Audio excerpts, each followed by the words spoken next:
Assalamualaikum warahmatullahi wabarakatuh. Perkenalkan, nama saya Mahrani Zita Hasmi dengan NIM 211408027. Di sini saya akan menerangkan mengenai materi dasar-dasar genetika. Yang pertama, pengertian genetika dan perkembangannya. Pengertian genetika. Genetika ialah ilmu keturunan. Asal katanya ialah genos yang berarti suku bangsa atau asal-usul. Jadi genetika adalah ilmu yang mempelajari sifat-sifat keturunan atau hereditas yang diwariskan pada keturunannya, serta variasi yang mungkin timbul di dalamnya.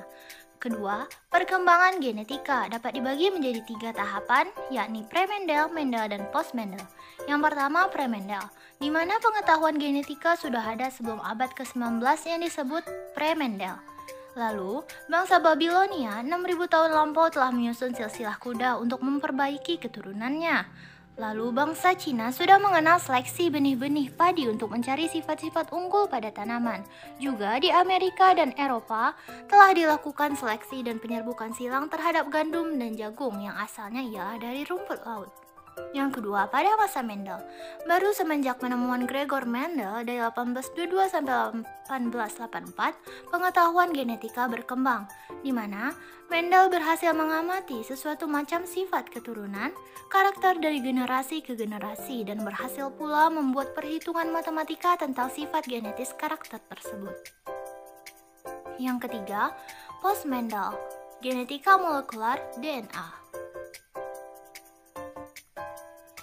Selanjutnya, ada penerapan genetika dalam kehidupan, dan di antara beragam macam penerapan genetika dalam kehidupan yaitu yang pertama, kedokteran human genetics. Dipelajari menyangkut keturunan dan kelainan individu serta usaha untuk menanggulangi. Yang kedua, bidang kedokteran hewan dan peternakan, veterinary medicine and animal breeding, di mana genetika digunakan untuk mencari kelainan keturunan, asal-usul ternak, dan bibit-bibit unggul. Yang ketiga, dalam bidang hukum, dalam kasus-kasus kejahatan seperti pembunuhan, pemerkosaan, dan bahkan teror, pengaboman teknik rekayasa, genetika dapat diterapkan untuk memastikan benar tidaknya tersangka sebagai seorang pelaku. Dan yang keempat, pada bidang kemasyarakatan dan kemanusiaan, di mana hal ini dapat dibuktikan dengan adanya klinik konsultasi genetik yang berperan dalam memberikan pelayanan konsultasi perkawinan guna mencegah kemungkinan adanya penyakit genetik yang akan diderita oleh anak mereka di masa depan.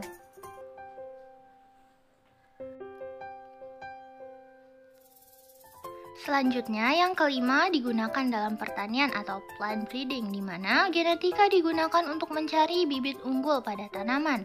Yang keenam, pada industri farmasi, di mana teknik rekayasa genetika memungkinkan dilakukannya pemotongan molekul DNA tertentu yang dapat diterapkan di berbagai industri yang memproduksi biomolekul penting seperti insulin, interferon, dan beberapa hormon pertumbuhan. Yang ketujuh, psikologi antropologi, di mana genetika digunakan untuk mengetahui asal-usul dan hubungan kekerabatan serta masalah psikologi.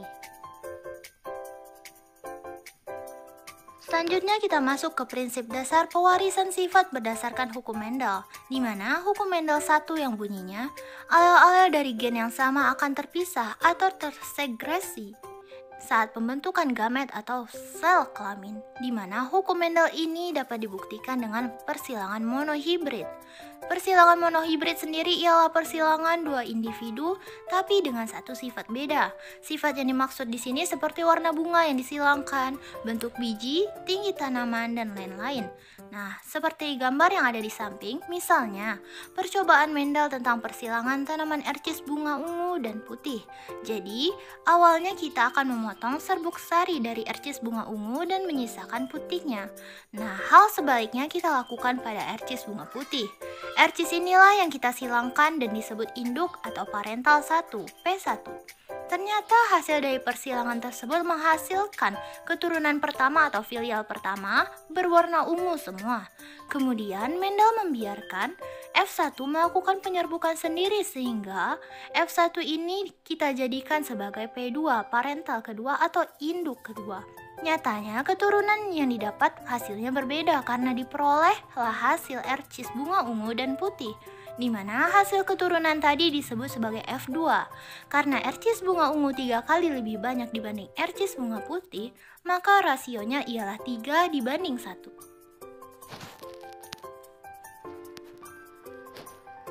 Selanjutnya ada hukum Mendel 2 yang bunyinya, pasangan alel dari gen yang berbeda bisa berpasangan secara bebas selama pembentukan gamet, di mana hukum 2 Mendel ini dapat diamati pada percobaan dihibrid. Persilangan dihibrid sendiri ialah persilangan dengan dua sifat beda. Seperti yang dapat kita lihat pada gambar di samping, misalnya akan kita silangkan dua kacang ercis. Kacang ercis pertama bentuk bijinya bulat dan berwarna hijau, sedangkan kacang ercis kedua bentuk bijinya kisut dan warna kuning. Karena ada dua sifat yang berbeda inilah, maka disebut persilangan dihibrid. Jadi biji bulat kuning dengan biji hijau kisut yang akan disilangkan disebut P1 atau parental 1. Dapat diamatilah bahwa semua menghasilkan biji bulat warna kuning. Artinya sifat yang dominan ialah biji bulat kuning. Lalu dilakukanlah penyerbukan sendiri pada keturunan F1 yang berarti sesama F1 kita jadikan parental 2 atau P2, induk kedua. Nah, ternyata filial kedua yang didapatkan bervariasi. Diperolehlah 4 sifat berbeda, yaitu biji kisut kuning, biji bulat kuning, biji kisut hijau, dan biji bulat hijau dengan rasio 9:3:3:1.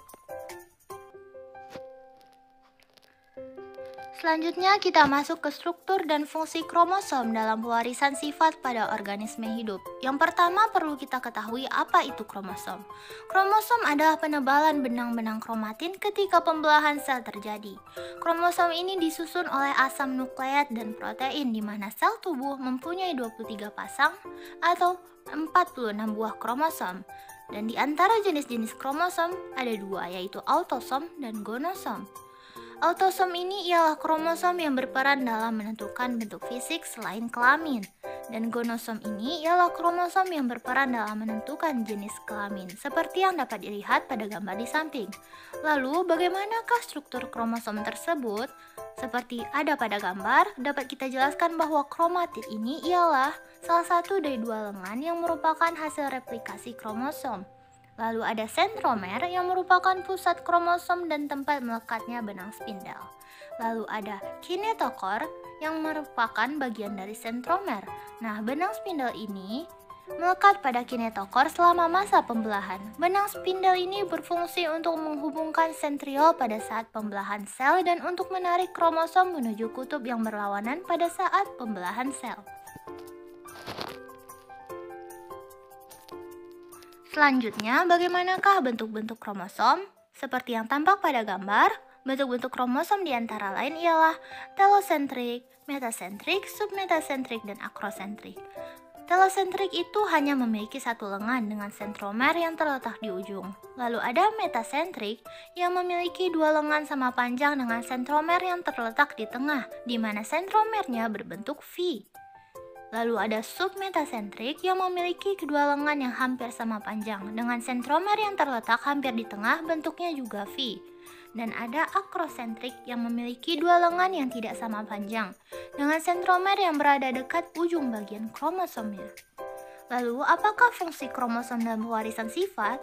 Kromosom ini berfungsi untuk menyimpan informasi genetik, memasukkannya pada sel, melindungi gen dan DNA dari kerusakan, serta membantu mengatur ekspresi gen. Seluruh proses pewarisan sifat ini berlangsung di dalam kromosom.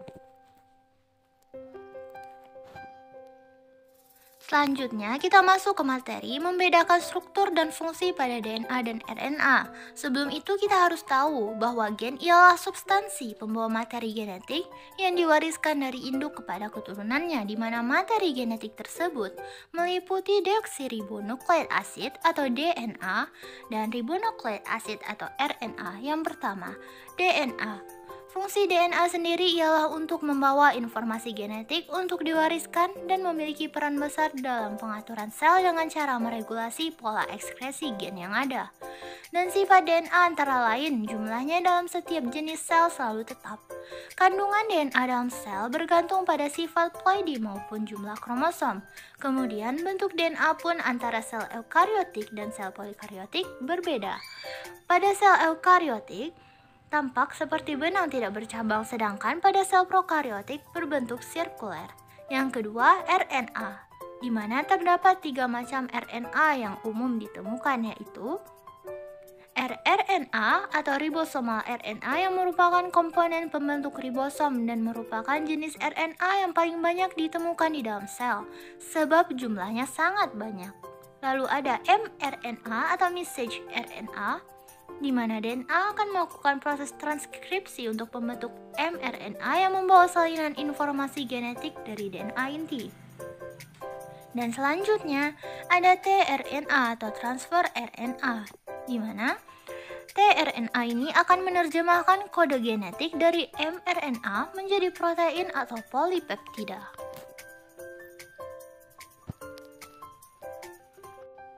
Lalu selanjutnya, apa sajakah unsur DNA dan RNA? Yang pertama ada gula pentosa, yang kedua ada gugus fosfat, yang ketiga ada basa nitrogen, baik purin yang terdiri dari adenin dan guanin, dan pirimidin yang terdiri dari timin pada DNA dan urasil pada RNA, serta sitosin. Di mana perbedaan DNA dan RNA dapat dibedakan melalui struktur, komponen gula, basa nitrogen, letak, dan juga jumlah. Seperti yang terdapat pada gambar di mana perbedaan antara DNA dan RNA antara lain, pada DNA strukturnya double helix, sedangkan pada RNA strukturnya tunggal. Pada DNA, komponen gulanya ialah deoksiribosa dan pada RNA, komponen gulanya ialah ribosa. Pada DNA, basa nitrogennya baik purin, terdiri dari A dan G, pirimidin dari T dan C, dan RNA sendiri basa nitrogennya ialah purin yang terdiri dari A dan G dan pirimidin yang terdiri dari T dan U, di mana juga dapat dibedakan dari letaknya, di mana DNA terletak di inti mitokondria, kloroplas, dan RNA terletak di inti sitoplasma, ribosom, mitokondria, dan kloroplas. Lalu dari segi jumlahnya, DNA jumlahnya tetap, sedangkan RNA jumlahnya berubah-ubah.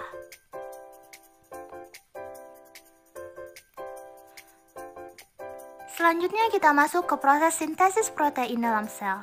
Sintesis protein sendiri ialah proses di mana kode genetik yang dibawa oleh gen akan diterjemahkan menjadi urutan asam amino. Asam amino ini akan membentuk protein, sedangkan protein nantinya akan berfungsi sebagai zat penyusun dalam tubuh. Di antara tahapan sintesis protein terdiri dari 2 proses, yakni transkripsi dan translasi.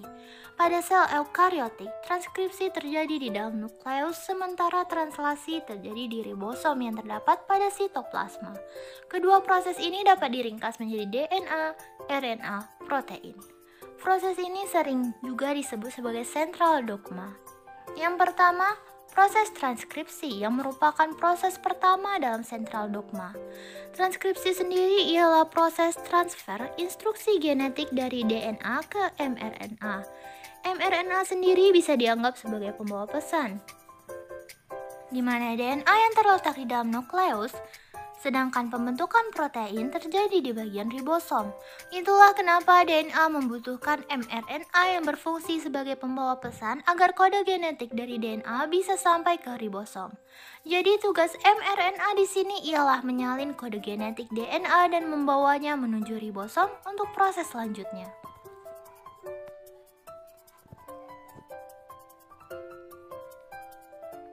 Proses transkripsi ini dalam sistem sintesis protein terdiri dari 3 tahap, diantaranya inisiasi atau permulaan, elongasi, pemanjangan, dan terminasi, pengakhiran rantai mRNA.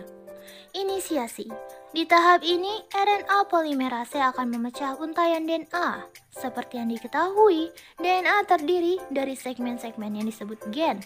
Gen memiliki bagian-bagian ujung yang dinamakan promoter dan terminator. RNA polimerase bergerak dari bagian terminator ke promoter untuk memecah DNA. Proses inisiasi baru akan selesai ketika RNA polimerase sampai di bagian promoter. Lalu ada elongasi di mana proses ini terjadi ketika RNA polimerase kembali ke terminator.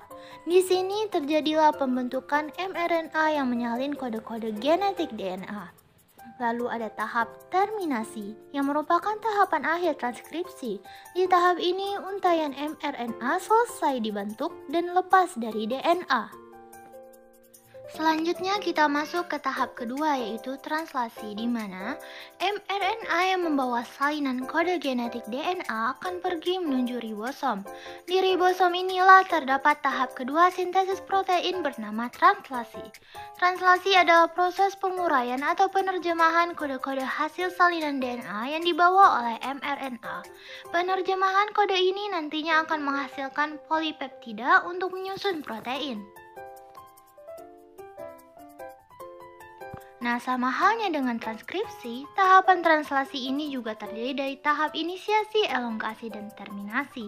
Di mana tahap inisiasi terjadi ketika mRNA terdiri dari kodon-kodon DNA. Di tahapan inisiasi ini, kodon pertama atau kodon start akan bertemu dengan ribosom. Pada tahap elongasi, kodon dari mRNA langsung diterjemahkan menjadi asam amino. Rangkaian asam amino ini lalu digabungkan dengan bantuan tRNA untuk membentuk polipeptida.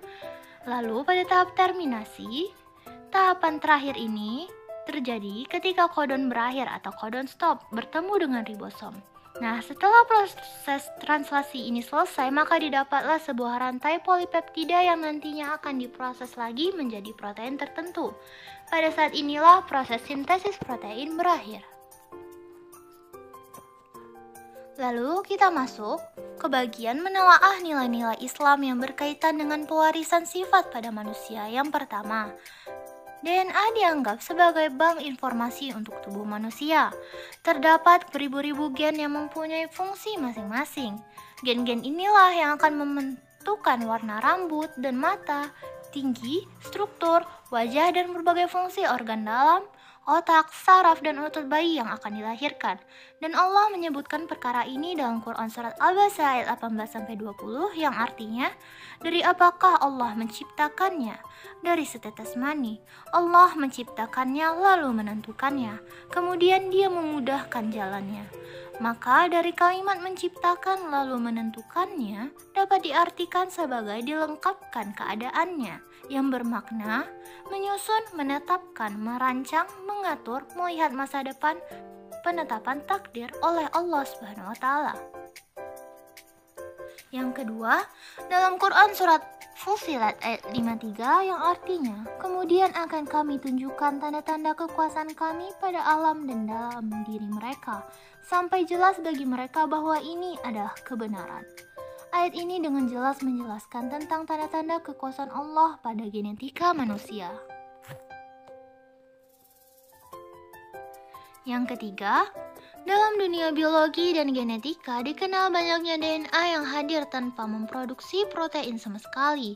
Menurut Tugino, hal ini terjadi karena adanya perubahan yaitu penambahan atau pengurangan basa pada satu rantai DNA yang dapat berlangsung secara bersama-sama atau lebih dari satu kali terjadi. Kadang-kadang kodon yang dihasilkan oleh salah satu perubahan tersebut tidak mewakili atau tidak menggambarkan salah satu kodon untuk kode salah satu asam amino dari ke-20 macam asam amino yang terdapat pada protein, sehingga tidak memiliki arti. Mutasi yang menghasilkan triplet basa atau kodon yang tidak memiliki arti salah satu asam amino tadi disebut mutasi tak bermakna atau nonsense mutation. Sedangkan menurut Dr. Ahmad Khan, area tanpa produksi protein tadi disebut junk DNA atau DNA sampah. Namun dalam kenyataannya berdasarkan hasil penelitiannya, ia menyimpulkan bahwa jang DNA ini jauh sekali dari makna sampah, karena sebenarnya jang DNA tersebut merupakan untaian firman-firman Allah sebagai pencipta serta sebagai tanda kebesaran Allah bagi kaum yang berpikir. Baiklah, hanya sekian yang dapat saya sampaikan. Thank you for your attention. Wabillahi taufiq wal hidayah. Wassalamualaikum warahmatullahi wabarakatuh.